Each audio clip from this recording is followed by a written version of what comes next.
Maswera sei hama dzinodiwa. Ndangondisheyo nemi zvandasangana nazvo kuseni nhasi kuma11. Harare yaipa kana ndikati Harare yega nokoti Zimbabwe yaipa.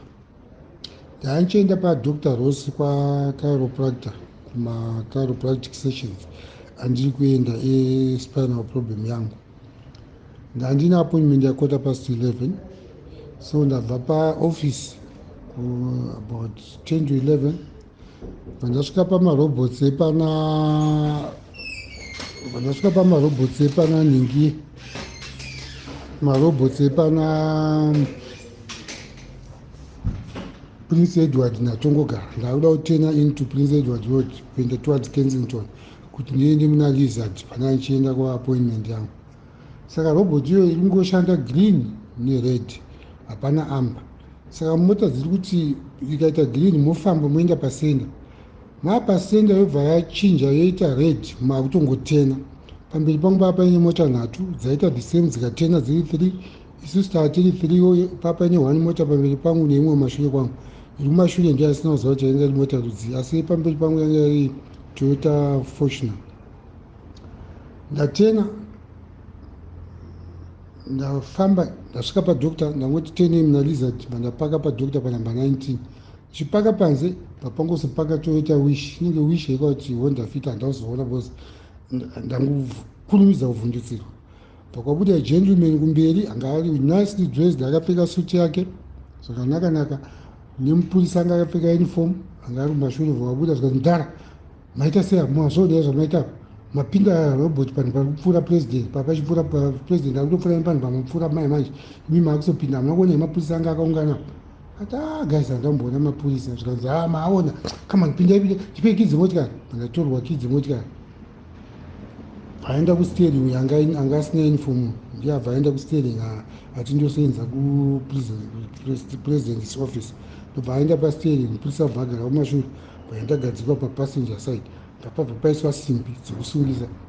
Pandatanga kunzi hange kuVID, tonosiya motikari kuVID, topaka motikari yenyu kuVID, yobhukwa, toenda nemi kucentral, tonoenda mafingerprints.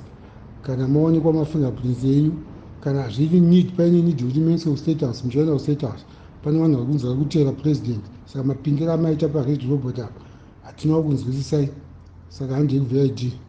Saka ndatanga kupleadwa nawo munongozara ndichichema kuti guys, ndine appointment yepadokta, ndiri kurwara, I've got this problem yespine. Saka ndati chimhanya appointment ya1:15. I'm sorry kana ndapinda, handatombozona kuti red robot ende. Vandava-explaina kuti the way the robot was functioning, vandava-explaina zvese. Kanzi handei, vakutofona kuya chef, toita sei?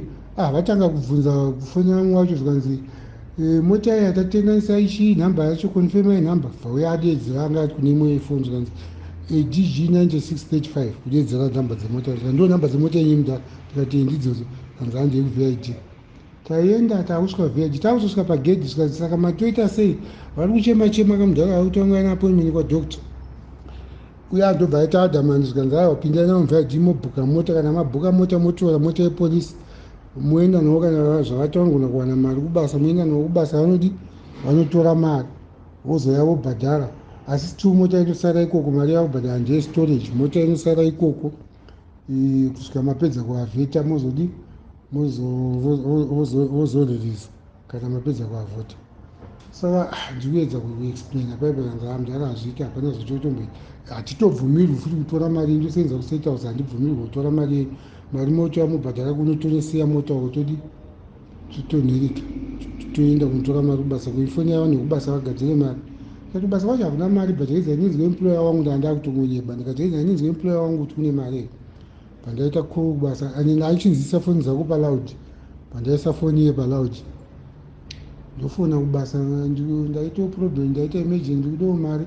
Saka savanhu ndanda kuti kana vari kuti ikatsvaga mari, it means havachada unolokera mota yangu, kavakuda something. Chaizi handingotsvaga kuti ndivapeka. Ndati ndina $500 here, ndikuda kuita sei? Ndikuda kuti ndaita emergency problem, ndozvandanga ndichiexplain. Saka ndopanzi ipapo nemari. Saka ndandine $200 muhomwe, ndobva ndabudisa $200 iya, ndobva ndavapa. Saka ndachindi totora mari kubasa. zvazi basi kwai ndeikumbozotsvaga kuti ungozotora, ndikati ngedza ndinzwe pamwe chokunongosvika chitora. Saka pandati akudhraivha pandati bheka ndifonere Mr J my young brother, kati uyai ne$500 pai kwadhokta kuye kwandinosimboenda kuyo.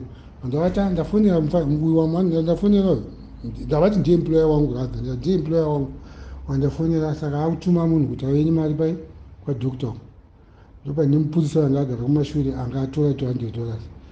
Afonera shefu wangu vakanzi shefu vakuenda kutora mari nanhingi, ini ndakusara bhozi ndafonerwa kuti kunhingi ndatumirwa meseji yekuti ameno izwi raasenzesa ndani ndiuye agently. Saka tatamuna hebe chichepo chiyambuka rekaite ngweri, ndobva uya mupurisa abva adzika ipapo.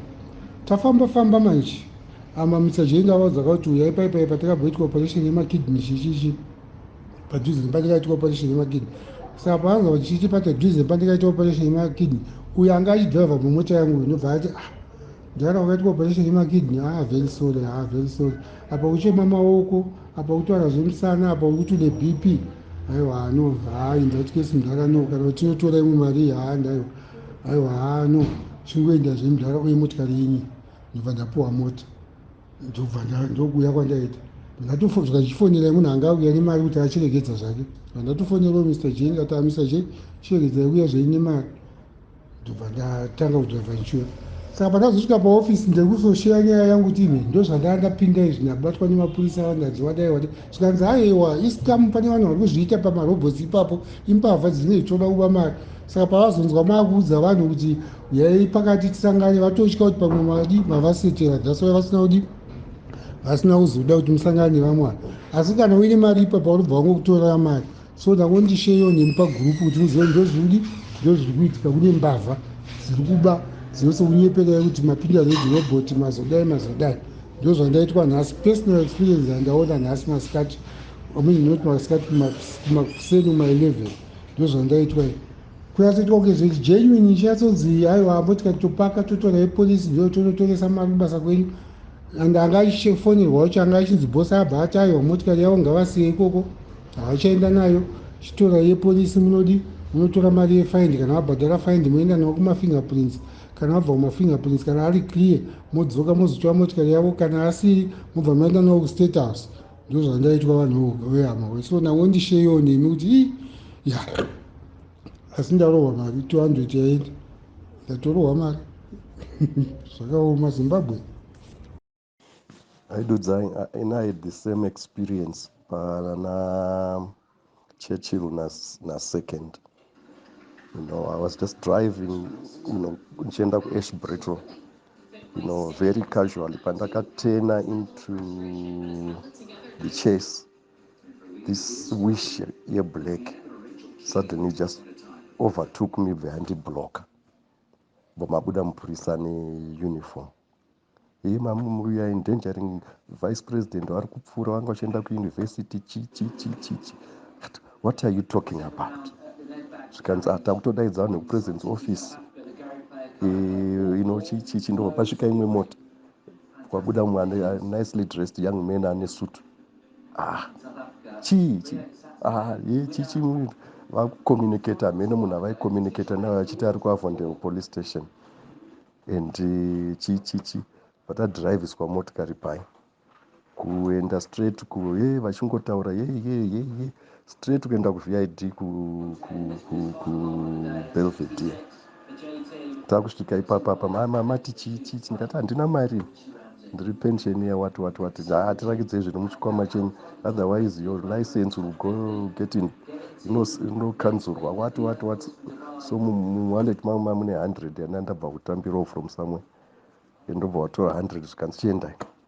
So that's what happened to you, that's what happened to me. So people be aware of that.